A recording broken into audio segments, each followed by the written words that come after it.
Welcome in to the Lucas and Lucas podcast. After a few week hiatus, we are back. Lucas Frankel, Mike Lucas here with you. Mike, I was just on Instagram. Kyrie Irving was doing an Instagram live. I was just curious. Maybe he was announcing he was going to retire from basketball, but he was talking about the most complete, utter nonsense I've ever heard. And I watched for 2 minutes and I shut it off. Seems like pretty on brand for Kyrie Irving, who just made an appearance at a bunch of Laker games.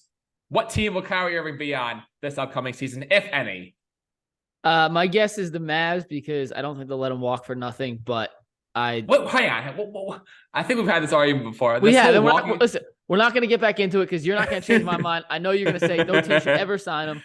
At the end of the day, he's going to end up with the Lakers somehow. Probably won't be this year. It'll be in a future time. But he's going to sign with the Mavs and either force a sign and trade to LA or just stick it out there. But yeah, I'm sick of Kyrie. I don't want to talk about Kyrie. This losing a player for It's better to just let him go. Like I've said before, we've had this. We don't have to get back into it because we're going to spend 20 minutes on it again. You're going to say he's not worth it. I'm going to say you traded a first-round pick and two of your best role players. You can't just let that turn into nothing with Luka Doncic when you still have a chance to win. We're in the same spot we were the last time we had this exact same argument. I can't believe you got sucked into watching an Instagram live of Kyrie. You know what it was going to do to you. You know how you react to anything Kyrie Irving says. He is near the top, if not at the top of your list of most hated athletes. So for all of our sakes, Frank, there's a lot of stuff on that rundown. That's good stuff. And we don't need to do this. I clicked it because I thought maybe he was going to announce his retirement, but he was not talking about anything remotely associated with basketball. And I just lied. I was just like, I'm so lost of I have no idea where he's getting this, where he's going from. And I just shut it off. Either way, the Lakers were swept by the Nuggets. LeBron made some very calculated remarks in his post-game press conference. Essentially said he's got a lot to think about in regards to his basketball future. There's no chance LeBron retires. I thought that was pretty I don't know if he just wanted none of the talk to be about how he got swept and wanted it to be about LeBron is he going to continue playing. That's my best guess, is that he just didn't want people talking about how he got swept and embarrassed by the Nuggets. But I don't see any scenario where he retires this offseason. No, 0.00000% chance. I love LeBron. But let's not pretend that he hasn't made the moment about him many, many times, as opposed to just letting the narrative play out by itself. Like the story last night should have been the Nuggets get their first sweep in franchise history. They're going to the finals. Jokic has proven that he's probably the best player in the league. He's a true unicorn. Yet LeBron, by making his comments, the story's back on LeBron. Is he going to retire? Is he not going to retire? Listen, he said for 7 years now, his dreams to play with Bronny. And Bronny's a 5-star freshman at USC. But now he's walking back on that. If you heard his comments recently, he's not like, oh, that's just because that's what I want. Of course, but you don't say that for 7 years and all of a sudden just change your mind. Like his goal is to play with Bronny. He's going to play with Bronny. That's a guaranteed fact. Put it down. It's 100% happening. Whether it takes Bronny 4 years of college to get to the NBA, he will play with Bronny if he has to play 6 more years. There's a 0.0% chance he's retiring. He said it. Because he does LeBron. He does what LeBron does. And I don't blame him for this whatsoever. Like, I could see the physical and mental toll the season took on him. He looked mortal. He looked gassed at the end of game 4 for the first time in 2 decades of watching him play. So, yeah, I don't blame him for saying, I need some time to think about my future. But he's still a top 12 player in the league at worst. Probably even better. I don't think he can be that alpha dog to lead you to a championship by himself anymore. But he's still capable, like we saw in game 4, of turning it up for 48 minutes and playing a sensational game that could be needed by any team in the league. You don't walk away when you're at that level, and LeBron is not going to walk away. Don't read anything into that more than it is. So LeBron played 48 minutes, but he was really only effective for the first 25 to 30 offensively minutes. He played very good defense down the stretch on both Jokic and Murray. So, but offensively, he had no legs at the end, which is why it was probably the Lakers were losing that series either way. But this whole notion about LeBron playing 48 minutes he didn't play 48 great minutes. He was 31 in the first half. It was unbelievable in the first half, and then just 9 in the second half and completely laid an egg. Nikola Jokic, as you just talked about, second-round pick, 41st overall. There have been a lot of unheralded draft picks in the history of sports, mainly Tom Brady. Giannis was like the 16th pick in the first round. 15th, yeah. Or 15th. Sorry, one off. Is Jokic, is he where do you view him obviously no one will ever compare to Brady's 6th-round pick, 7 Super Bowls. That's never going to happen again. But in terms of somewhat of a comparison, is Jokic like one of the biggest underdog draft picks you could think of in sports history?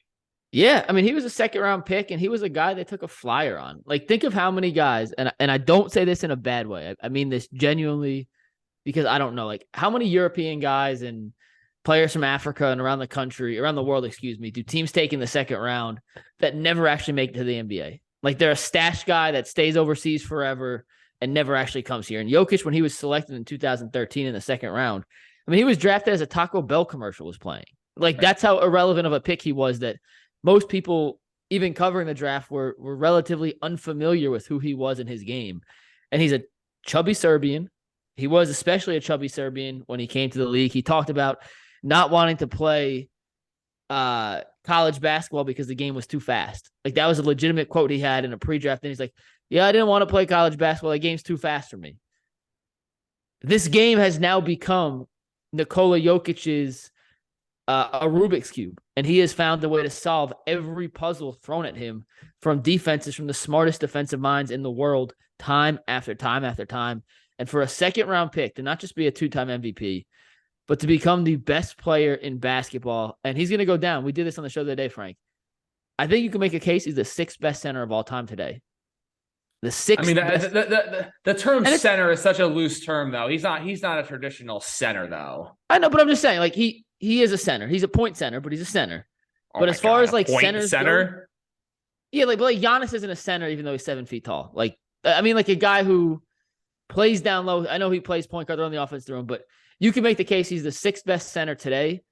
And I mean, he has to do a lot to catch the guys ahead of him. But I put him ahead of David Robinson today. Like, I do. So to be a top five. So we're talking about greatest centers of all time. We have Wilt Chamberlain. We have Kareem Abdul-Jabbar. We have Shaq, Bill Russell. Oh, he was 7th. He's behind Elijah Wan and it was Russell, Wilt, Kareem, Hakeem, Shaq, and who'd you mention first there? I'm drawing a blank on the one you just named. Bill Russell, Wilt Chamberlain, Kareem, Wilt, Bill Russell, Shaq, Hakeem.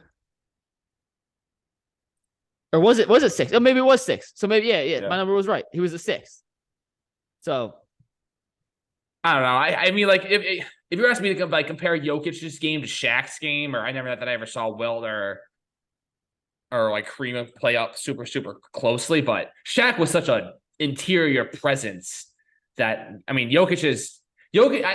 I just, when you're comparing those guys' games to each other, Jokic is so different than any other center, which is why I don't like calling him a center, even though like the box score maybe lists him as a center, but he's not a traditional, play in the post, back someone down, throw it down their face center. That's not his. I mean, I guess you could qualify him as a center, but I don't like that. I don't like that classification at all. But if you want to go by that, that's fine. I'd rather just view him in terms of like, where does he fit in terms of, the greatest players of all time landscape?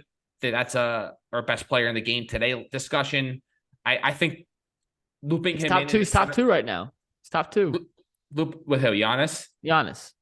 Looping him in the center discussion, I think, is a little disingenuous. But if you wanted to go that route, he is a center. He plays a different way than centers used to play, but he is a center. Whatever. I guess my only question about the Nuggets is, we'll get to the Heat Celtics next, but it seems like there's no way the Nuggets can lose this. There's no way. The only way they can lose this is if this lineup that they're going to have here, they just come out extremely rusty, and all of a sudden by the time they wake up, they're down 2-0 or 3-0 to either the Heat or the Celtics. That's the only scenario I can see or obviously Jokic gets hurt in one of the games, but I disagree. They beat the Lakers because guys like Bruce Brown and KCP and their secondary players made 60% of their open jump shots, which was 15% higher than in the regular season. They're secondary role players. So take out Porter Jr., Jamal Murray, and Jokic. Their secondary scorers made 60% of their open jump shots. The Lakers' secondary scorers made like 14 or 16% or whatever it was. But it was absurd, the shooting differential. And the Lakers lost 4 games by a combined 22 points. Like those games were close, and the difference was Denver made all their open shots and the Lakers missed all their open shots. Denver is the favorite. I'm going to pick them to win against whoever they play, but I don't think it's unfathomable to think that they come back to reality and shoot 44%, 45%, which is what they shot there in the regular season, which was still number 1 in the NBA, as opposed to being supernova hot in this team we saw sweep the Lakers. Like they swept the Lakers. They were not significantly better than the Lakers, despite the sweep. The Nuggets will, if they play the Heat, they will win in 4 or 5 games. If they play the Celtics, that's 6 or 7 games. And that being said, I'm picking them to win too. I'm just saying I don't think it's like a foregone conclusion that there's no way they could lose.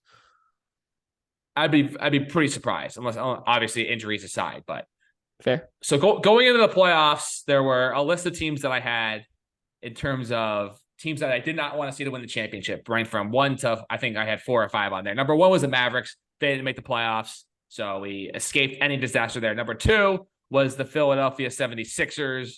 James Harden, who completely just, it's crazy with Harden because like he was obviously unbelievable in games 1 and game 4 of that series for Philadelphia.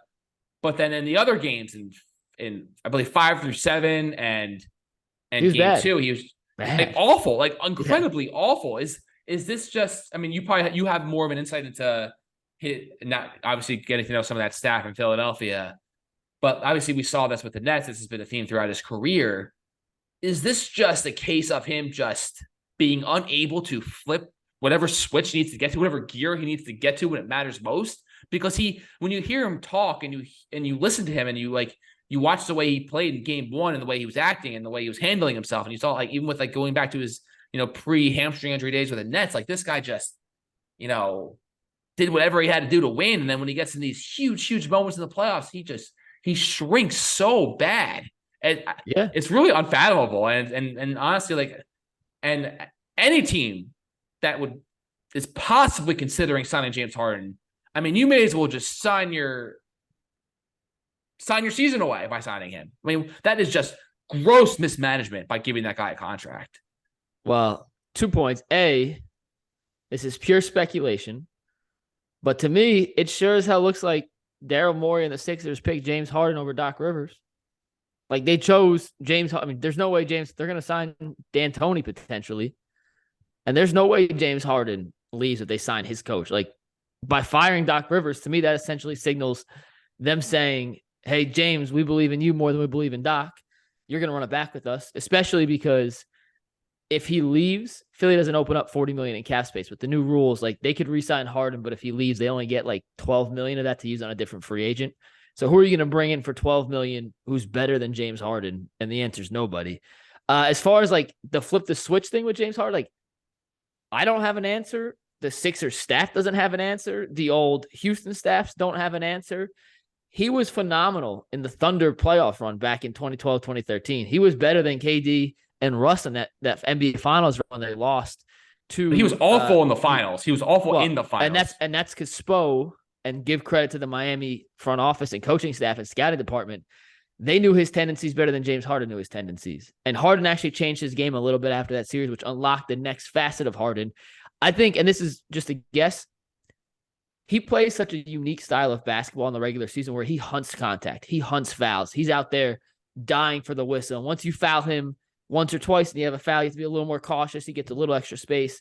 He doesn't get the same whistles in the playoffs. His free throws attempts per game go from like 9.4 in the regular season for his career to like 6.6 or 6.7, drop almost 30%. And when he's not getting those same foul calls, he's still hunting that contact. He's just not getting the calls. And when you're purposely changing your shot and your shot angle to get contact and you're not getting the call, you're taking a bad shot. So his field goal percentage drops, his free throw attempts drops. He gets frustrated because he's not scoring. I don't think he's the most mentally strong person on the court. Like he gets in his own head sometimes and that gets him out of his rhythm. So I think those things lead to his inconsistent postseason play because we saw in that Celtics series, he was the best player on the court in 2 games. And he was also the worst player on the court in 3 games. Like that range and variance should not happen in a superstar player. But we've seen time after time after time, James Harden's in that same situation. So you think he goes back to the Sixers, despite all the Rockets speculation? I'd be shocked if he's not a Sixer next year. Shocked. And once again, that is not from anyone. That is pure speculation on me. I just can't see them firing Doc and then James Harden saying, I'm out. I mean, we don't. I mean, maybe you have a better idea of exactly how that went down. You truly believe pure speculation. You truly believe that Daryl Morey was like, James, like if we fire Doc Rivers, he will come back to our team, and he was like, "Yep, yeah, absolutely." I can't see a reason. I can't believe a reason after everything I've heard about the Sixers this year that they would fire Doc and move on with the thought that James Harden wasn't going to be there. Like it was either Doc or Harden, one of the two, because one of them had to go. And to me, they chose Harden over Doc. Well, Harden also loves Ime Udoka, and the Rockets hired Ime Udoka, I believe, to try to get James Harden. Harden has a very strong connection to that community, to that organization, to that ownership group. I mean, I think he's going back to Houston. I think that's the route this is going to go, and that's honestly the Sixers would be, I think, better off, obviously, without Harden, because Harden, as we've seen. Yeah, but you only get to use $12 million of that $45 million that he's making. Like you're going to bring in a mid-level. Just this year, though, right? Well, Harden would come back on a 1-year player option, so it's 1 year with Harden before you have to renegotiate a full contract with him. So for this year, you have Joel Embiid in his prime. Like this is the prime Joe. He's had injury histories. He's coming off an MVP. He got hurt in the playoffs. Like I don't think you could waste. He gets hurt in the playoffs every year. That's what I'm saying. I don't think you could waste a year of quote unquote Joel Embiid's prime by trading off James Harden for a mid-level exception guy. And that's why I think they had to change, or that's why they chose to change coaches. They know we can't bring in someone that's going to be better than James Harden at that spot. We can change the coach, and maybe it's not a coach that's as good as Doc Rivers. It's impossible to like grade coaches necessarily, but a new voice, a fresh philosophy might be able to spruce up this relationship that when they've been good and healthy, like they've been dominant. They just really struggle to stay healthy. So, well, all right. I mean, if their goal is to lose in the second round again, yeah, sure. Bring back James Harden. He's only getting older. He's only getting slower. He's only getting less athletic. So that's what they want to do. Be my guess. But to me, that's a recipe for failure. It's good for our Nets. So, Howard Mikal Bridges been a freaking guest at New York Liberty games, and Breanna Stewart just set the franchise record for points in a game. She was so good. They got embarrassed. I believe they only played 2 games so far. They got embarrassed in the first game, and then they flipped the switch in the second game. So I'm expecting this team to coach to the championship. So anything less is a complete and utter failure. Kind of worse than I think in terms of WNBA talent, I think the trio of Ionescu, Breanna Stewart, and Jonquel Jones is as good as it's ever been. Superior to the Kyrie Harden Durant trio in terms of like obviously they play. Vegas also has like the second best trio ever with Wilson, Kelsey Plum, and Candace Parker. It's going to be a great WNBA finals between the Liberty and the Aces. And anything I agree. They're the 2 best teams in the league by far. Yeah. But all right. The number 3 team on my list I didn't want to win the NBA championship was the Phoenix Suns. They lost in the second round to those Denver Nuggets. Man, it seems like the Nets are going to make out really well in this trade. And the Suns, they Chris Paul got hurt again, only getting older. Durant only getting older, only getting slower. There's only so much roster maneuverability that they could do now that given all the salary they have committed to Booker and Durant, and Chris Paul's under contract for a few years. So I don't see the Suns. Obviously more continuity, but when you're talking about the age and the miles on Chris Paul and Kevin Durant, I just don't see that trio or that group making it through a whole season and a whole postseason and being able to put a championship. And like, part of me kind of feels bad for Durant because but I just don't see it happening for him again with this current state of affairs in Phoenix. And the new owner syndrome is really going to come back to haunt Matt Ishbia and that team. Yeah, that is the hardest thing to figure out with the talent they have, the roster they have under contract, and what to do. Because Monty Williams was a damn good coach. He's out. New owner. He wants to bring in his own guy. It sounds like he's running the team. They have a GM in place who's essentially been negated of all power. And it's a ballsy move for a new owner to make, but they're going to have to do their best. I'm with you. I don't think this ends well. I think the Nets end up making out very well from this trade. few more topics to hit on. So the Celtics keep their season alive, win game 4. Obviously, no team in NBA history has ever come back from 3 games to none to win a postseason series. It's happened in baseball. It's happened in hockey. But it seems like, in my estimation, if there was ever going to be a team to come back from 3-0, given the talent disparity between these two teams, it's the Boston Celtics. Because if Jason Tatum, as long as he doesn't have a complete dud, but which is obviously which is the strong possibility that he just falls. He's had a couple of duds. But if he plays the way he's capable of playing over these next, 3 games, and they, are able to string together a couple wins here, because if they win game 5 at home, then the pressure's, squarely on Miami in game 6. If they don't win game 6, but Jimmy Butler is such an assassin. I don't see him getting fazed by any of this, but the Celtics talent-wise are so much better, and I think if there was ever a time for a 3-0 team to blow it, it's this year with the Boston Celtics. And I hate to say it because they're number 4 on my list, and I hope I'm wrong, but I got a bad feeling this series is going 7 games. Yeah, if it goes 7, I think Boston wins. That's the scary part. I'm with you. If there was ever a team to do it, I do feel like this is the scenario. You're playing an 8 seed that's way overachieved, even though they're not a traditional 8 seed because they just didn't give a crap about the regular season and turned it on in the playoffs. They have 9 undrafted players who contribute. Caleb Martin has transformed from a nobody to a star in the playoffs. But at the end of the day, the Boston Celtics are the more talented team. However, the reason I don't foresee this happening, and I think it ends in game 5, is the coaching disparity. Coaching in the NBA is never like during the regular season, it's checkers, it's chess in the postseason, and Spoelstra is like a grandmaster chess champion who's in Russia beating computers in super tournaments, and Joe Mazzulla is still learning the rules. Did you know that Mazzulla played Jimmy Butler in college? I saw that on Twitter. Yeah, I didn't know that. I forgot Mazzulla. Like, I didn't realize that was that Joe Mazzulla. He's only 34 years old. Like, he's a young pup still, so he's just not spoke. The coaching disparity is why I don't think it happens. But you're right. If there is a team to ever do it, it would be this Boston team. I never heard of Joe Mazzulla. I mean, until he became the coach of the team, I never heard of Joe Mazzulla. I couldn't tell you what year because he was a nobody. He had never even been a legit assistant to coach before.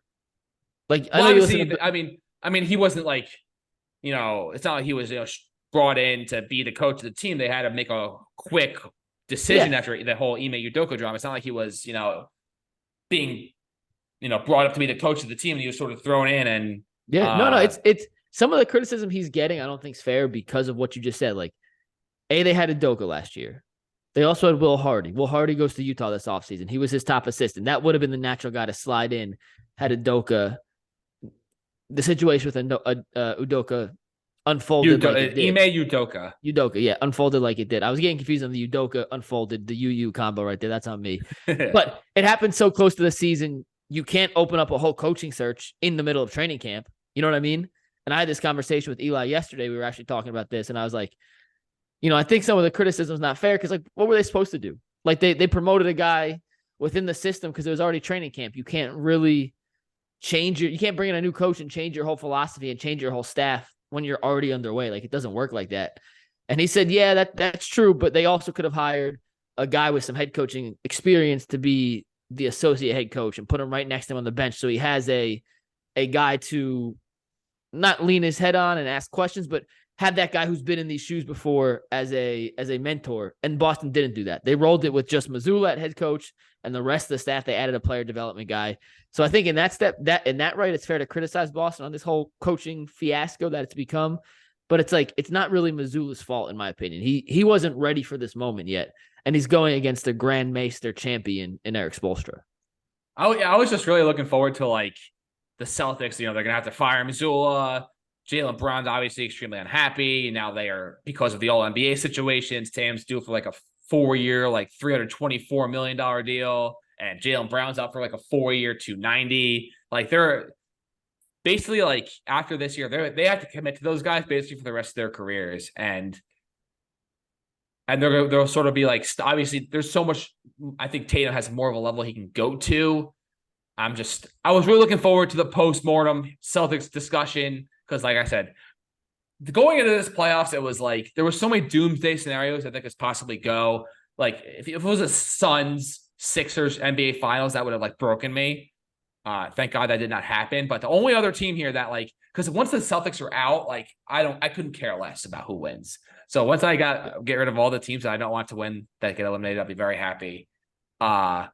I would really want to see the dysfunction come center stage with Jaylen Brown and that organization and Joe Mazzulla and having to get a new coach and possibly blow the team up, which seems unlikely, but they lose again here, but we'll see. Long way to go in the series. Did you see the Vegas odds for the series? Do you know what they are? Denver was minus 300, wasn't it? No, for the Celtics series. Oh, no. What is it? If you got to take a guess. The Heat are up 3-1. How much are they favored by to win the series? Minus 250. Oh, they're minus 280. 280. They were minus 1100 after being up 3-0. Now that's literally from minus 1100 to minus crazy. 280 because of one game. Yeah, it's absurd. So people really believe that the Celtics they have a chance to do this, and I think obviously they do. Carmelo Anthony called it a career. One of my favorite takes is that the Knicks should retire Carmelo's 15, and he deserves to have his number retired over Henrik Lundqvist, in my opinion. You believe that? No, I just think I think it's a funny argument because Lundqvist is like a god to the New York Ranger community. To me, Carmelo Anthony does not deserve to have his number retired by any team or any organization. The only number that should retire Carmelo, the only organization that should retire Carmelo's number is USA Basketball. I was going to say Team USA. Yeah, you're right. Yeah, 100%. But no NBA team, in my opinion, should retire his uniform. Obviously, sorry, finish. He just never accomplished anything with any of these teams that I think warrant being that. He's one of the greatest, he was a great pure scorer, but it never really led to any like true legitimate success and winning over the course of his career, whether it was his fault or not his fault, who teams he played for. Did he make the wrong decision signing with the Knicks? Should he stay with the Nuggets? Should he have just held out to the offseason and signed with the Knicks so they would have had a better core around him? But however you want to splice it, he never won anything. Yeah. He should be a Hall of Famer, I guess. Oh, he's definitely a Hall of Famer, but I'm with you. Like his number, he was a great player, but he's not an all-time great. And my boss, who stays out of content like 99% of the time, but every once in a while he sees something and is like, oh, we should talk about this. So he sends in, we usually put it in our overtime segment, which is like our extra segment of the day. And it was a tweet and it was like from ESPN, which is ESPN's gotten so bad, Frank. Like their social team has gotten down the chute, but like which number 15 should the Nuggets retire? Jokic or Melo? And it's like, it's not even Nikola Jokic is 58,000 times the player Carmelo Anthony ever was. He's brought Denver to places that Carmelo never could. And hell, Carmelo asked to be traded from Denver to New York. I don't even think Denver really messes with Carmelo like that. Like, I'm sure they got love for him, but when I think of Carmelo Anthony, I think of him as a New York Knick, not a Denver Nugget. And at the end of the day, Jokic is a 2-time MVP. Carmelo's a 2-time nothing in Denver, a 2-time playoff loser by some. Like, he has no right being in the same conversation with the all-time greats in the pantheon of Nuggets tiers as Nikola Jokic. It's Jokic and it is Carmelo. That's not even a shot at Carmelo per se. That's a testament to how great Jokic has been. But those two on the same level, like, totally leave the content to the content people sometimes, Frank. I know you know. I know you know what I mean. I mean, they're just trying to get a rise out of people. That's all that is. I don't get too super worked up about that kind of stuff. It's just like the social teams in this day and age are all about gaining the most traction, getting the most rise out of people, and getting as many clicks as possible. And if that's and you're honestly being a sucker for it because you're getting worked up about it. So they're getting to you. We actually did not get worked. I got worked up about it now just because we're having fun. But we did this segment usually lasts 10 minutes. We all agreed. I was like, all right, Tyvis, what do you think? He's like, Jokic. G, what do you think? Jokic. All right, we all agree it's Jokic, not even close. We moved on to the next thing. So we didn't get worked up about it on the show because it's not even a debate. But I just want to have some fun with it. So last thing before we go, the New York Yankees have won 5 straight games, season high, overcame a 4-run deficit on Tuesday night to beat the Baltimore Orioles. Aaron Judge, game-tying home run in the 9th. Anthony Volpe, walk-off sac fly in the 10th. I just got to say, my favorite Yankee at this stage of the game is Harrison Bader. I love him. Aaron Judge is great, but Harrison Bader is far and away the best fielder I have ever seen watching baseball as a fan. The way he patrols center field is unlike anything I've ever seen.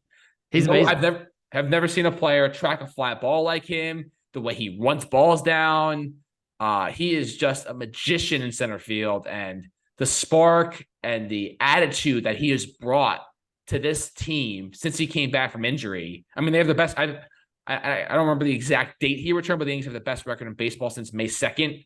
And Harrison Bader has so much to do with that and what he's brought to this team. And I listen, when they made the trade for Jordan Montgomery, I was like, what are we doing? This guy's hurt and we're getting him. But man, I've been one of the harshest critics about Brian Cashman, but the Harrison Bader move has been, I mean, how's Montgomery doing in St. Louis?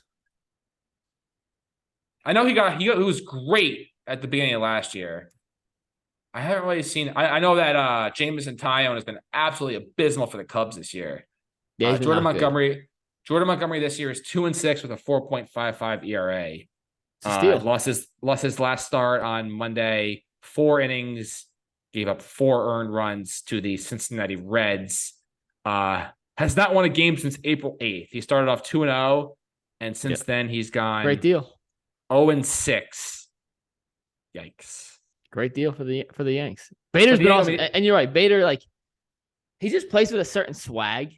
You know what I mean? Like, he just makes everything look cool. And it's been a while since the Yankees have had it. And Judge does too. But I mean, like a true center fielder. Like, I think back to like Melky Cabrera as a true center fielder in a Yankees uniform, who I was like, this dude's just cool, fun to watch. And I'm sure I'm forgetting people, but like who have been there? Like, Aaron Hicks wasn't fun to watch. Aaron Hicks, for the record, I mean, still has the greatest catch I've ever seen by a Yankee. That I'll never forget that. I believe July 2019 against the Twins in extra innings. They were up 14-12. Max Kepler drilled one in the left center field. Gavin Hicks comes flying out of nowhere and makes a ridiculous diving catch. That ball lands the Yankees. But he wasn't fun. Like he was solid in the center, but he just wasn't like he didn't ooze. I mean, all right. So here are the Yankee center fielders in basically in our lifetimes. Bernie Williams, basically until 2004, 2005. Then it was Johnny Damon. Then it was Melky Cabrera. Yep. Then it was Jacoby Ellsbury. Nope. Definitely Brett Gardner. No. And then Aaron Hicks obviously had some time in center field. That's basically like. So I was right. Bader's the first one with like that cool swag since Melky. And Melky was good for a few years. Didn't really have the longevity. He wasn't great, but I'm saying he had that swag. Like, there are certain positions that I want my guys to be super technical, get the grounder, throw to first. Third base, like, I don't want any swag. I just want you to get the ball, throw to first. Shortstop, I want you to have a little swag. That's a cool position. Second base, you can have a little bit of swag.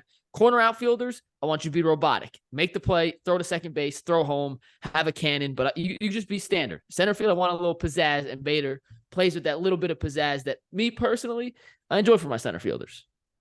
Yeah, I mean, I'm not here to crown the Yankees. They've had an unbelievable month, and they've had some really strong character wins of late. But what's really stood out for me of late is just when they go down and they fall behind. You saw this against the Rays, and we've seen it against even like the Reds aren't a great team, but the Yankees were down 4-1 against the Reds, storm back against the Orioles, who by the way are a freaking juggernaut this year. They are so good. Adley Rutschman, a catcher, Santander.